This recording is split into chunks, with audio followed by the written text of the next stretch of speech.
స్తోత్రం. ప్రభు యొక్క పరిశుద్ధ నామమునకు మహిమ కలుగుగాక. దేవుని యొక్క పరిశుద్ధ గ్రంథంలో నుండి 2 కొరింథీయులకు రాసిన పత్రిక 5వ అధ్యాయము 14వ వచనం చదవండి. 2 కొరింథీయులకు రాసిన పత్రిక 5వ అధ్యాయము 14వ వచనం. క్రీస్తు ప్రేమ మమ్మల్ని బలవంతం చేయుచున్నది, ఎలాగనగా అందరి కొరకు ఒకడు మృతి పొందెను కనుక అందరూ మృతి పొందిననియు జీవించు వారికి మీదట తమ కొరకు కాక తమ నిమిత్తం మృతి పొంది తిరిగి లేచిన వారి వరకుకే జీవించవలను దేవుని వాక్యం సెలవిస్తుంది. అపోస్తలుడైన పౌలు 2 కొరింథీయులకు రాస్తున్నటువంటి మాట ఏంటంటే 15వ వచనంలో జీవించు వారికి మీదట తమ కొరకు కాక తమ నిమిత్తము మృతి పొంది తిరిగి లేచిన వారిని కొరకే బ్రతకాలంట. ఎవరి కోసం బ్రతకాలంట? మనమంతా ఎవరి కోసం బ్రతకాలంట? తమ నిమిత్తం మన కోసం ఎవరైతే మృతి పొందారు, మన కోసం ఎవరు మృతి పొందారు? ఈ భూమి మీద పరలోకం నుండి భూమి మీదకి దిగి వచ్చి మన అందరి కొరకు ప్రాణం పెట్టేటువంటి వ్యక్తి ఎవరు? యేసుక్రీస్తు. ఆయన కొరకు జీవించాలంట. అందుకని జీవించువారు ఇక మీదట అంటున్నాడు. జీవించువారు ఇక మీదట తమ కొరకు కాక తమ నిమిత్తం మృతి పొంది తిరిగి లేచిన వాని కొరకే రైతరాడు. మరి మనం ఎవరి కోసం జీవిస్తుంటున్నాం? మనం జీవిస్తున్నటువంటి జీవితము 30 సంవత్సరాలు 40 సంవత్సరాలు ఎక్కువ శాతం బ్రతకడము, లేదా 60 లేక 70 80 సంవత్సరాలు లాస్ట్. అంతకుమించి బ్రతకడం కష్టంగా ఉంది. 70 సంవత్సరంలో అధిక బలం ఉంటే 80 సంవత్సరాలు దేవుని వాక్యం సెలవిస్తుంది. ఆయనను వాటి వైభవము ఆయాసము దుఃఖమే దేవుని వాక్యం సెలవిస్తుంది. మరి ఇన్ని దినాలలో మనం బ్రతుకుతున్నటువంటి జీవితము ఎవరి కొరకు జీవిస్తూ ఉంటున్నాం? మనం దేనికోసం బ్రతుకుతున్నాం? మనం పుట్టింది భూమి మీద కష్టం చేయడం కోసము, పెళ్ళిళ్ళు చేసుకోవడము, పిల్లల్ని కనడము, మన సంసార జీవితం కోసమే మనం బ్రతుకుతూ ఉంటున్నామా, లేక దేనికోసం బ్రతుకుతున్నాం అని దేవుని వాక్యంలో చూసినట్లయితే అపోస్తలుడైన పౌలు చెప్తున్నాడు. ఏమని చెప్తున్నాడంటే జీవించువారు ఇక మీదట తమ కొరకు కాదున్నాడు. మన కోసం మనం జీవించాల్సిన అవసరం లేదు. జీవించువారు ఇక మీదట మన కొరకు కాక మన నిమిత్తం ఎవరైతే మృతి పొంది తిరిగి లేచాడో ఆయన కోసము జీవించాలని దేవుని వాక్యం చేస్తుంది. Praise the Lord. హల్లెలూయా. ఎవరి కోసం మనం జీవించాలి? మన కోసం మృతి పొంది తిరిగి లేచిన యేసుక్రీస్తు కొరకు మనం జీవించాలని దేవుని వాక్యం సెలవిస్తుంది. అందుకనే ఈ 90వ కీర్తనలో మనం చదువుకున్నాం కదా. ఇప్పుడు చూడండి 90వ కీర్తన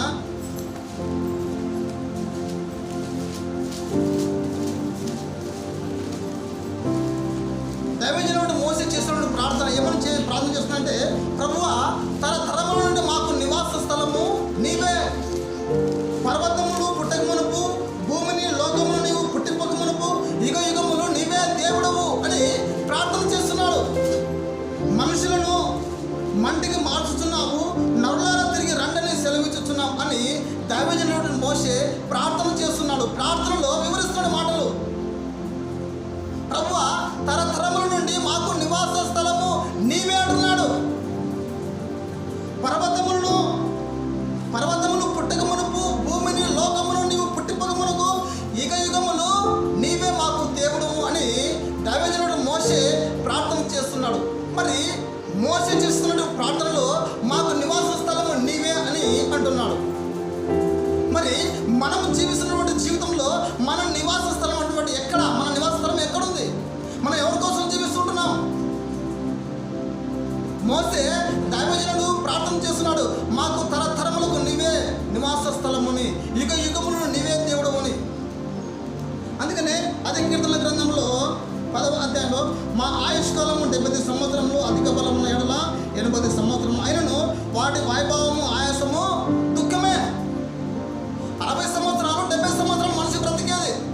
అయినా 80 సంవత్సరాలు బ్రతుకుతున్నాడంటే ఆ మనిషికి ఒక ఆయాసము దుఃఖమే ఉంటుంది అని దేవుని వాక్యం సెలవుస్తుంది. మరి మనం బ్రతుకుతున్నట్టు 60-70 సంవత్సరంలో ఎన్ని సంవత్సరాలు దేవుని కోసం మనం బ్రతుకుతూ ఉంటున్నాము? ఎన్ని సంవత్సరాలు దేవుని కోసం మనం జీవిస్తుంటున్నాము? ఎప్పటికీ మన నిమిత్తం, మన సంసార జీవితం నిమిత్తము, మన పిల్లల నిమిత్తమే మనం బ్రతుకుతూ ఉంటున్నామా?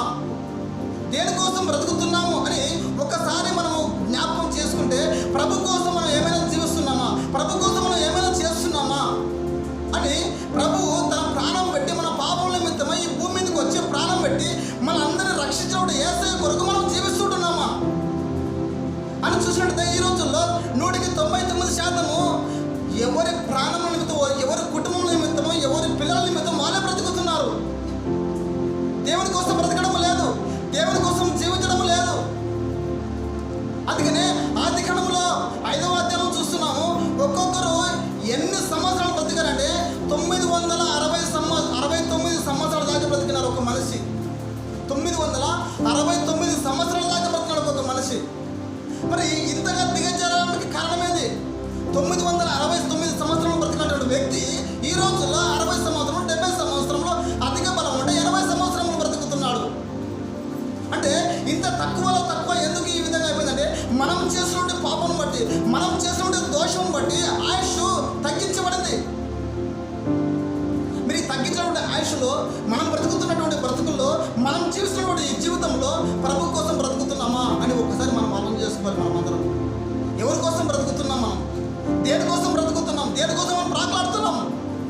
మోషే అంటున్నాడు, ప్రభువా తరతరముల నుండి మాకు నివాస స్థలము నీదే అంటున్నాడు. మరి మనం ఆ విధంగా ప్రార్థన చేస్తున్నామా?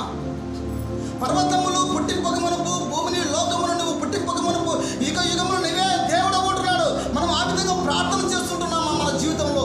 ఎప్పుడు ప్రార్థన చేసిన, ప్రభువా నా కుటుంబాన్ని రక్షించు, నా పిల్లల్ని రక్షించు, మమ్మల్ని ఆశీర్వదించు, మా కష్టాలను ఆశీర్వదించి, ఈ ఆశీర్వాదం తప్ప ప్రభువా మాకు నివాస స్థలము నీవే అని ఒక్కరోజైనా ప్రార్థన చేస్తున్నామా?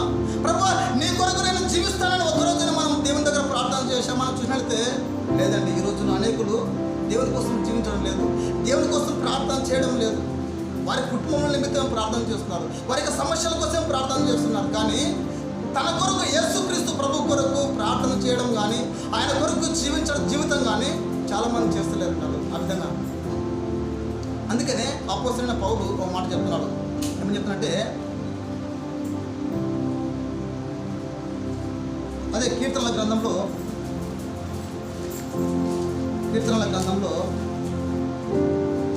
173వ కీర్తన, 73వ కీర్తనలో 25వ వచనం, ఆకాశమందు నీవు తప్ప నాకు ఎవరున్నారు, నీవు నాకుండగా లోకం అనేది ఏది నాకు అక్కర్లేదు అంటున్నాడు కీర్తనకారుడు. మరి ఆసాపు కీర్తన ఇది. ఆసాపు అంటున్నాడు 25వ వచనంలో, ఆకాశమందు నీవు తప్ప నాకెవరున్నారు, నీవు నాకుండగా లోకం అనేది ఏది నాకు అక్కర్లేదు అంటున్నాడు. చూడు, యేసు ప్రభుయే మనకుంటే ఈ లోకము లేనిది మనకు అక్కర లేదు అని ఒక దైవ సేవకుడైనటువంటి ఆసాపు మాట్లాడుతున్నాడు.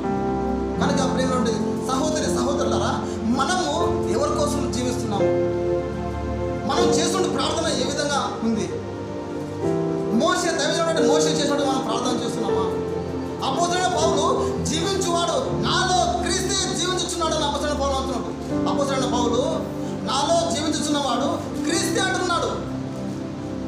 అందుకనే క్రీస్తు స్వరూపం మీ యందు ఏర్పడు వరకు నాకు ప్రసవ వేదన కలుగుతున్నది అంటున్నాడు పౌలు. చూడు, దైవ సేవకులు ఎంతో శ్రమతోనూ బాధతోనూ ఎంతగానో సేవ చేస్తున్నటువంటి దైవ సేవకులు ఎంతోమంది ఉన్నారు.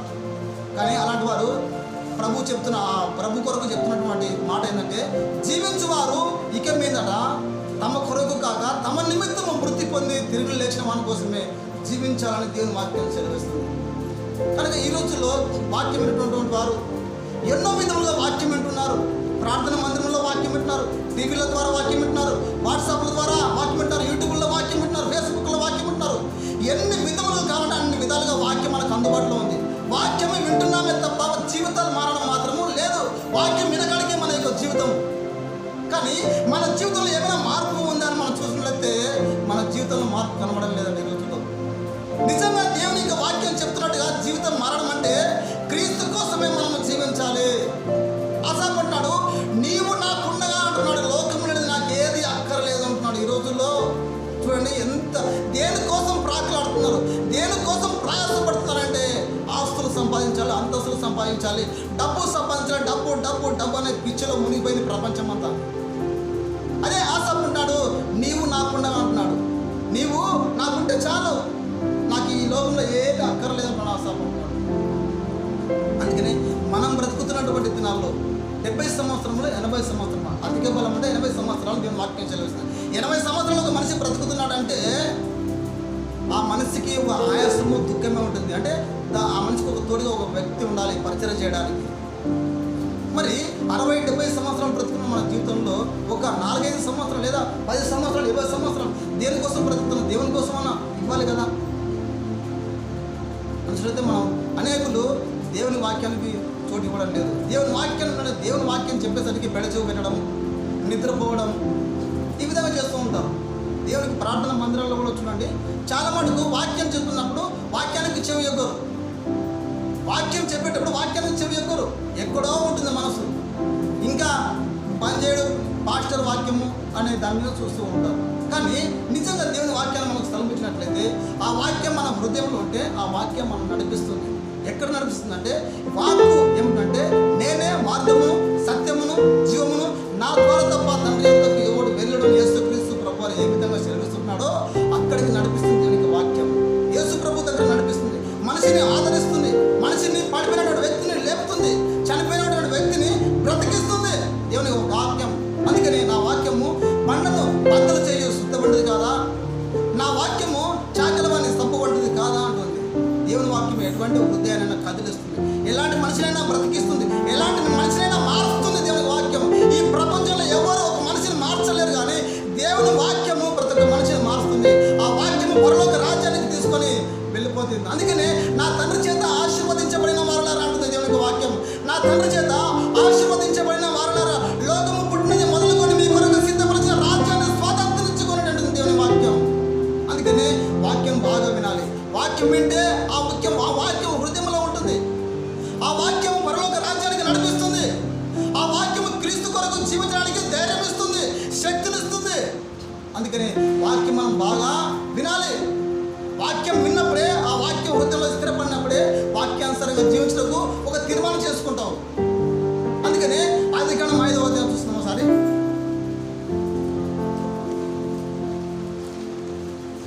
ఆదికాండం 5వ అధ్యాయము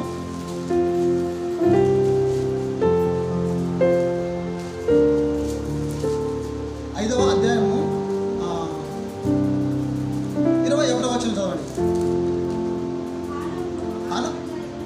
హనోకు 65 ఏళ్ళు బ్రతికి మెతుషెలను కనెను. హనోకు మెతుషెలను కనిన తర్వాత 300 ఏళ్ళు దేవునితో నడుచుచూ కుమారులను కుమార్తెలను కనెను. హనోకు దినములనియు 365 ఏళ్ళు హనోకు దేవునితో నడిచిన తర్వాత దేవుడు అతన్ని తీసుకొని పోయాను కనుక అతడు లేకపోయాను. అదే ఒక 26వ వచనం చదవండి. మెతుషెల లేమెకును కనిన తర్వాత 782 ఏళ్ళు బ్రతికి కుమారులను కుమార్తెలను కనెను. మెతుషెల దినములనియు 969 ఏళ్ళు, అప్పుడు అతడు మృతి పొందాను. ఇక్కడ మెతుషెల ఉన్నాడు. మెతుషెల బ్రతికిన సంవత్సరంలో 969 సంవత్సరాలు బ్రతికాడు మెతుషెల.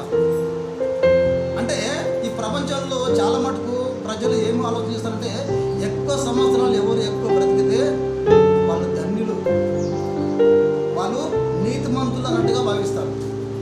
కానీ దేవుని వాక్యం అలా చెప్పడం లేదు.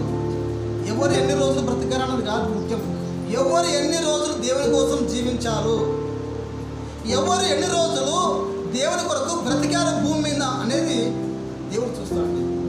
969 సంవత్సరం మెతుషెల బ్రతికినాడు కదా, ఏమైనా చేశాడో దేవుని కొరకు ఘనకార్యం అంటే ఏం చేయలేదు. పెళ్లి చేసుకున్నాడు, పిల్లలు కనుక్కుంటే వెళ్ళిపోయాడు, అంతే. ఆయన పనే అది. పెళ్లి చేసుకున్నాడు, పిల్లలు కన్నాడు, సంసార జీవితం సాగారం చేసుకుంటే వెళ్ళిపోయాడు. దేవుని కోసం ఏమైనా జీవించాడా, దేవుని కోసం ఏమైనా చేశాడా, దేవుని కోసం ఏమైనా నిలబడ్డాడా అని మనం చూసినట్లయితే బైబిల్లో ఏం ఆధారం లేదు. కానీ అంతకుముందు హనోకు ఉన్నాడు. హనోకు ఎన్ని సంవత్సరాలు బ్రతికాడు? ఆయన 365 ఏళ్ళు బ్రతికాడు. ఆయన 365 సంవత్సరాలు బ్రతికాడు. 365 సంవత్సరాలు అంటే 65 సంవత్సరాలు లోకంలో గడిపాడు తన భార్య పిల్లలతో. చూడు 22వ వచనం, హనోకు మెతుషెలను కనే తర్వాత 300 ఏళ్ళు దేవునితో నడుచుతూ కుమారులను కుమార్తెలను కనెను. అంతకుముందు 21వ వచనం చూస్తే హనోకు 65 ఏళ్ళు బ్రతికి మెతుషెలను కనెను. హనోకు మెతుషెలను కనే తర్వాత 300 ఏళ్ళు దేవునితో నడుచుతూ కుమారులను కుమార్తెలను కనెను. హనోకు దినములను 365 ఏళ్ళు. హనోకు దేవునితో నడిచిన తర్వాత దేవుడు అతను తీసుకొని పోయాను కనుక అతడు లేకపోయాను. 300 సంవత్సరములు దేవునితో నడిచాడండి హనోకు. ఎవరితో నడిచాడు హనోకు? ఎవరితో నడిచాడు? దేవునితో నడిచాడు. ఎవరు? హనోకు. ఎన్ని సంవత్సరాలు? 300 సంవత్సరాలు. అంటే ఆయనకు భార్య పిల్లలు లేరా? ఉన్నారు. భార్య ఉంది, పిల్లలు ఉన్నారు. భార్య పిల్లలతోనే 300 సంవత్సరాలు దేవునితో నడిచాడంట. చూడండి, మనం బ్రతికేది 60-70 సంవత్సరాలు బ్రతికితే దేవుని కోసం బ్రతుకుతున్నాము ఆలోచన చేస్తే సిగ్గుచేటు చెప్పుకోవడానికి. 300 సంవత్సరాలు దేవునితో నడిచాడంట. అప్పుడు దేవుడు తీసుకొని పోయాడు హనోకుని. ఆయన చనిపోయినట్టు సమాధి చేయబడినట్టు పరిశుద్ధ గ్రంథంలో ఆధారాలు లేవు. ఇదే దేవునికి వాక్యం చెప్తున్నప్పుడు సాతాను చేసే పని అది ఏంటంటే వాక్యం విననివ్వకుండా చేయడం అని పని. ఆవలించడము, నిద్రలు రావడము, మనసు ఎక్కువ పెట్టడము, ఏదో గుర్తు చేసుకోవడము, ఇలాంటివి చేస్తుంటాడు సాతాను యొక్క పని. వాని పని వాడు చేస్తుంటాడు, మన పని మనం చేస్తుంటాడు. కానీ సాధ్యమైనంత వరకు వాని పని ఏంటంటే వాక్యం విననివ్వకుండా చేయడం అని పని. ఎందుకంటే వాక్యం అంటే వారి జీవితాలు మారుతాయి కదా, వాక్యం అంటే వారి జీవితం బాగుపడుతుంది కదా, వాక్యం అంటే వారి జీవితం దేవుని సేవ కొరకు సమర్పణ చేసుకుంటారు కదా, క్రీస్తు కొరకు జీవించాలని తీర్మానం చేసుకుంటారు కదా. వాక్యం అర్థమైతే, వాక్యం అర్థం కాకపోతే వాక్యం అయితే బాగానే చెప్పినాడు కానీ పర్వాలేదు అంతే. కానీ ఏం చెప్పినాడంటే ఏం లేదు, వాక్యం హృదయం లేదు కదా, ఉంటే కదా చెప్పడానికి. అందుకనే వాక్యం చెప్తున్నప్పుడు వాక్యం వినాలా. శక్తి కలిగి కూర్చోవాలి వాక్యం కోసం. ఏం వాక్యం చెప్తున్నాడు, ఏం వాక్యం ద్వారా ప్రభు మనతో మాట్లాడుతున్నాడని ఒక శక్తి కలిగి కూర్చోవాలి. అందుకనే వారికి శక్తి అనుగ్రహించిన కొలది దేవుని వాక్యము వారికి బోధించను అని చెప్తుంది దేవుని వాక్యం.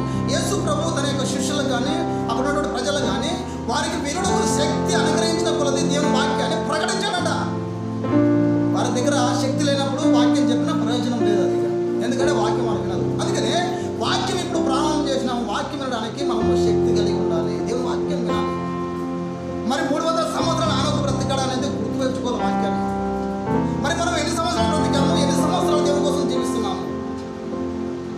దాదాపు ఇప్పుడు 40 సంవత్సరాలు నాది, 40 సంవత్సరాలు. మరి ఎన్ని సంవత్సరాలు నేను దేవుని కోసం బ్రతుకుతున్నాను? ఇంకెన్ని సంవత్సరాలు? మా అంటే 30 సంవత్సరాలు వాక్యానుసారంగా. 70 సంవత్సరాలు అంటే వాక్యానుసారంగా 40 పోతే 30 సంవత్సరాలు. అధిక బలం అంటే 40 సంవత్సరాలు. మరి దేవుని కోసం జీవించేది ఎప్పుడు? దేవుని కోసం బ్రతికేది ఎప్పుడు? అందుకని అపొస్తలుడైన పౌలు అంటున్న మాట ఏంటంటే, జీవించేవారు ఇక మీదట తమ కొరకు కాక తమ నిమిత్తము మృతి పొంది తిరిగి లేచిన వాని కొరకే జీవించాలని చెప్తున్నాడు పౌలు, అపొస్తలుడైన పౌలు. కనుక ప్రియమైన సహోదరి సహోదరులారా, వాక్యం వినినటువంటి మీరు ప్రతి ఒక్కరు గమనించవలసినది ఏంటంటే, వాక్యాన్ని బాగా విని ఏం చెప్తున్నాడో ఆ వాక్యాన్ని హృదయంలో ఉంచుకొని వాక్యానుసారంగా జీవించడానికి ఒక తీర్మానం చేసుకోవాలి. నిజంగా హనోకు అయితే 300 సంవత్సరాలు దేవునితో నడిచాడు కదా. మరి నేను ఎన్ని రోజులు దేవుని కోసం బ్రతుకుతున్నాను, ఎన్ని రోజులు దేవుని కోసం జీవిస్తున్నాను? ఒకసారి మనలో మనం ప్రశ్న వేసుకోవాలి కదా. ఈ రోజులు అలాంటి వారు తక్కువ ఉన్నారు. కనుక దేవుని వాక్యం సెలవుస్తుంది, హనోకు 300 సంవత్సరాలు దేవునితో నడిచాడు.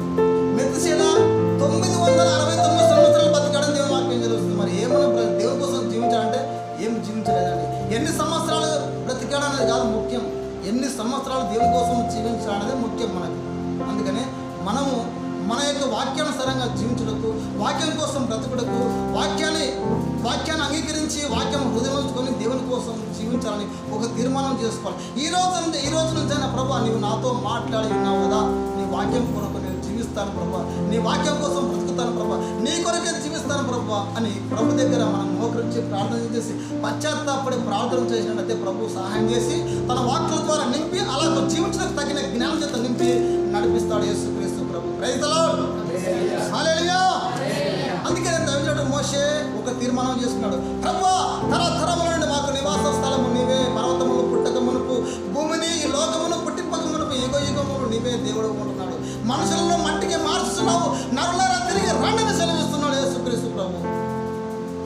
మనుషులను మట్టికి మారుస్తున్నావు, నరులారా తిరిగి రాని తెలివిస్తున్నావు. ప్రభు చెప్పినప్పుడు రావాల్సింది ఎవరైనా రారా? ఈ లోకంలో తల్లిదండ్రుల మాట వినకపోవచ్చు పిల్లల మాట తల్లిదండ్రులు వినకపోవచ్చు, ఈ గ్రామ పెద్దల మాట వినకపోవచ్చు, ఈ ప్రపంచంలో ఎవరి మాట వినగా ఉండవచ్చు, మూర్ఖుడిగా ప్రవర్తించవచ్చు. కానీ ప్రభు పిలిచినప్పుడు మాత్రము నేను రాను అనడానికి వీళ్ళు ఎవరికైనా రాను అని ఎవరైనా చెప్పగలుగుతారా? రావంటే ఖచ్చితంగా నువ్వెంత మూర్ఖుడైనా సరే ప్రభు దగ్గర రానప్పుడు రావాల్సిందే. అందుకనే దీని వాక్యం సెలవిస్తుంది, ఎన్ని మార్లు గద్దించినను మరీ తిరిగి లోబడిన వాడు హఠాత్తుగా నాశనం అయిపోతాడు. అరే ఇప్పుడు బాగుండే, ఇప్పుడు మాట్లాడొస్తే ఇంత చెప్పానే వాడు ఏమైందంటే హార్ట్ అటాక్, ఏమైందంటే చనిపోయినాడు, ఏమింది అట్లా అంటే హార్ట్ అటాక్. అందుకనే ఏ మనిషికి ఎప్పుడు ఏమి జరుగుతుందో ఎవరికి తెలియదు. ఇప్పుడు అందరం బాగానే ఉన్నాం, తర్వాత ఎవరికి ఏం జరుగుతుందో ఎవరికి తెలియదు. అందుకనే ఇలాంటి సమయంలో, అలాగే ఈ కష్ట సమయంలో ఇప్పుడు కొన్ని అంత్యదినాలలో కొన్ని సమస్యలు రాబోతున్నాయి. ఇంతవరకు కరోనా మహమ్మారి అనే వైరస్ అనే వ్యాధి వ్యాపించి ఉంది, మొత్తం ప్రపంచమంతా వ్యాపించింది. అది పూర్తి కాకముందే ఇంకో తెగులు వస్తుంది. ఏంటి? మిడతల దండు వస్తుంది కదా.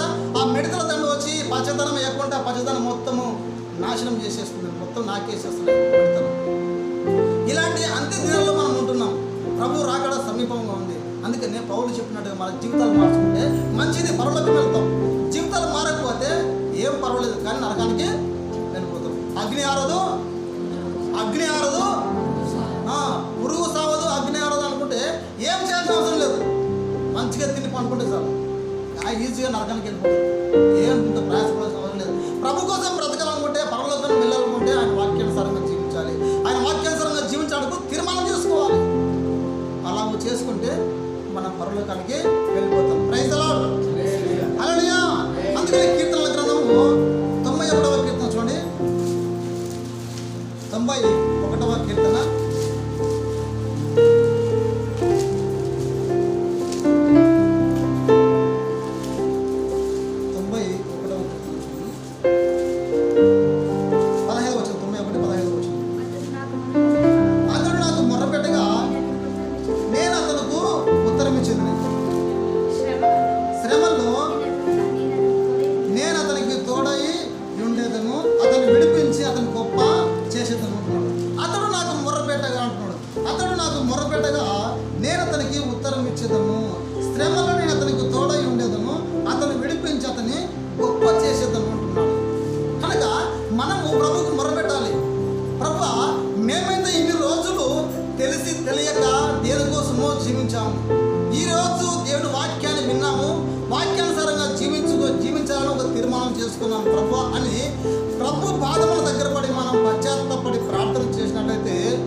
ఆశ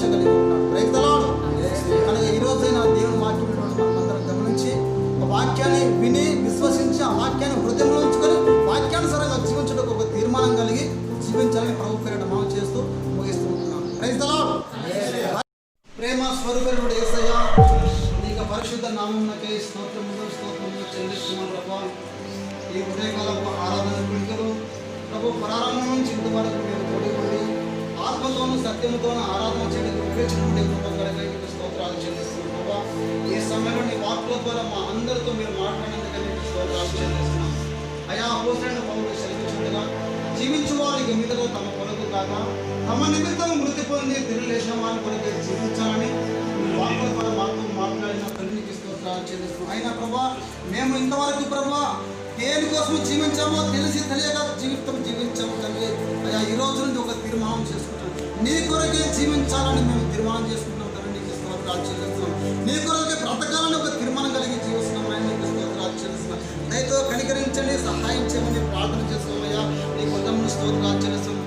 దైవజనుడు మోషే ప్రార్థన వలసినటువంటి మాటలు ప్రభా తరతరముని మాకు నివస స్థలము నీవే, పర్వతములు పుట్టకములకు భూమిని లోకమును పుట్టి పడుములకు యుగములు నీవే దేవుడవు మోషే సెలవిస్తున్నాం తండ్రి. నీకు స్తోత్రాలు చెల్లిస్తున్నాం. మనుషుల్లో మంటికి మార్చుతున్నావు, మరలా తిరిగి రంగులు సెలవిస్తున్నావు అని వాక్యం ద్వారా సెలవించావు తండ్రి. నీకు స్తోత్రాలు చెల్లిస్తున్నాం. అలాంటి ఒక నిరీక్షణ కలిగి ప్రభావ నీవే మాకు నివాస స్థలం ఎరిగి నీ కొరకు జీవించే కృపను దయచేయమని ప్రార్థన చేస్తున్నాం తండ్రి. నీకు స్తోత్రాలు చెల్లి. ఎన్ని సంవత్సరాలు పంచుతున్నాం మమ్మల్ని కాదు ప్రభావ, ఎన్ని సంవత్సరాలు నీ కొరకు జీవిస్తున్నాం అనేది మాకు ముఖ్యం తండ్రి. నీకు స్తోత్రాలు చెల్లిస్తున్నాం. అనొక తండ్రి ప్రభావ 300 సంవత్సరాల ప్రభావ నీతో నడిచాడని దేవుని వాక్యం ద్వారా తెలియజేస్తుంటాను. నీకు స్తోత్రాలు చేస్తున్నాను. అలాగే నీ కొరకు జీవించే కృపను దయచేయండి. అలాగే నీ కొరకు జీవించాలని ఎంతమంది తీర్మానం చేసుకున్నారా ప్రభావ, వారి ప్రార్థన మీరు అంగీకరించమని ప్రార్థన చేస్తున్నాయి. నీ కొరకు జీవిస్తానని తీర్మానం చేసుకున్న ప్రతి బిడ్డను మీరు జ్ఞాపకం చేసుకోండి. వాక్యం మీద ప్రతి ఒక్కరిని మీరు జ్ఞాపకం చేసుకోండి. వాక్యం వ్యర్థం కాదు ప్రభావ. వాక్యం ప్రతి హృదయంలో ఫలించి అభివృద్ధి పొందాలని నీకు స్తోత్రాలు చెల్లిస్తున్నాం. మంచినీళ్ళ పైన ఒక మిత్రుడు నూరంతలో ఏ విధంగా ఫలిస్తుందో అలాగే ఈ సమయంలో ప్రభావ వాక్యం మీద ప్రతి ఒక్కరు మీరు ప్రభావ గమనించమని ప్రార్థన చేస్తున్నాం. వాక్యం మీద ప్రతి ఒక్కరి ప్రభావ మీరు ఆశీర్వదించమని ప్రార్థన చేస్తున్నాం తండ్రి. నీకు స్తోత్రాలు చెల్లిస్తున్నాం. ఆ వాక్యం నిరంతరంగా ఫలించడానికి సహాయం చేయండి. వారి జీవితాలు ఫలించడానికి సహాయం చేయండి. నీ కొరకు జీవించే జీవితం దయచేయమని ప్రార్థన చేస్తున్నాం తండ్రి. నీకు స్తోత్రాలు చెల్లిస్తున్నాం. అయ్యా ఆశకు అంటున్నాను ప్రభావ, నీవు నాకుండా లోకములని నాకు అక్కరలేదని వాక్యంలో సెలవిస్తున్నాడు తండ్రి. నీకు స్తోత్రాలు చెల్లి. నిజంగా నీవు మాకు ముఖ్యం ప్రభావ. నీవు మాకుండా ఈ లోకంలో అనేది మాకు ఏది అక్కరలేదని నీ వాక్యంలో సెలవిస్తున్నాం. అయ్యా నీకు స్తోత్రాలు. అలాంటి జీవితము, అలాంటి నిరీక్షణ, అలాంటి విశ్వాసం మాకు అనుగ్రహించమని ప్రార్థన చేస్తున్నాం. అయినా నీకు స్తోత్రాలు చెల్లిస్తున్నాం. ఈ కొడిక ప్రారంభం నుంచి ముగింపు వరకుగా మీరు తోడుకొని ఆత్మ చేత అభిషేకించి నడిపించిన విధానం బట్టి నీకు స్తోత్రాలు చెల్లిస్తున్నాం. అయ్యా ఈ సమయంలో ప్రభావ వాక్యమైన ప్రతి ఒక్కరిని ప్రభు మీరు ఆశీర్వదించి మీ రాజ్యం కొరకు సిద్ధపాటు చేయమని, అయ్యా ఈ కరోనా మహమ్మారి అనే వ్యాధిని ప్రభు మీరు శాశ్వతంగా తొలగించమని ప్రార్థన చేస్తున్నాం. రాబోతున్నటువంటి ఉగ్రత అనగా ప్రభావ మిడతల దండలు మీరు తొలగించమని ప్రార్థన చేస్తున్నాం తండ్రి. నీకు స్తోత్రాలు చెల్లిస్తున్నాం. అంతేకాల దినములలో ప్రతి ఒక్కొక్కరిని ప్రభు మీరు వాక్యం ద్వారా బలపరిచి నీ రాజ్యానికి సిద్ధపరచమని యేసుక్రీస్తు నామమున ప్రార్థన చేసి అడుగుతున్నాం ప్రభు తండ్రి.